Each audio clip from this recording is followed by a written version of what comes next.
এখন যেটা দেখা যাচ্ছে কালচার, মিউজিক, আর্ট, এগুলো দিয়ে আপনি যত মানুষের হৃদয়ে পৌঁছতে পারবেন, অনেক কিছু দিয়ে পৌঁছতে পারবেন। মিউজিক দিয়ে আমি বোঝাচ্ছি নাশিদার, যেমন আপনারা অ্যাওয়েকেনিং মিউজিকের মাহের জানের নাম শুনেছেন না অনেকে? জি জি। ওয়েস্টের অনেকে তারা প্রথম ইসলামের কথা শুনেছে মাহের জানের নাশিদ থেকে, সর্বপ্রথম ইসলাম সম্পর্কে জেনেছে। তারপরে যে ফিফা ওয়ার্ল্ড কাপ হলো কাতারে, কাতারের তামিম আল মাজিদের ওনার চিন্তাটা দেখেন। এর আগের ওয়ার্ল্ড কাপে মোস্ট লাইকলি খরচ হয়েছে বোধহয়, কেউ জানলে কারেক্ট করবেন, মনে হয় 11 বিলিয়ন ইউএস ডলার, 11 বিলিয়ন। কিন্তু এবারের ফিফা ওয়ার্ল্ড কাপে উনি খরচ করেছেন সম্ভবত 225 বিলিয়ন ইউএস ডলার। টাকাকে টাকা মনে করে নাই।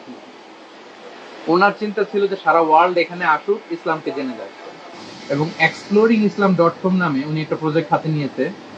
এয়ারপোর্ট থেকে খেলা দেখতে আসবে, যাবে, সে ইসলাম সম্পর্কে কিছু জানবে না এমনটা হবে না। আপনারা দেখছেন না যে গ্লাস ফিটিং করা রুমের মধ্যে নামাজ পড়তেছে, ওরা এই প্রথম দেখলো যে গডকে এইভাবে কেউ করে, আবার মাটিতে যে সেজদা দেয়, তারপর আল্লাহ আকবার আল্লাহ আকবার বলে কি জন্য বলে, এবং প্রত্যেকটা স্টেডিয়ামের সামনে প্রফেসর ইসলামের সামাজিক যে হাদিসগুলো ওগুলো দেয়া।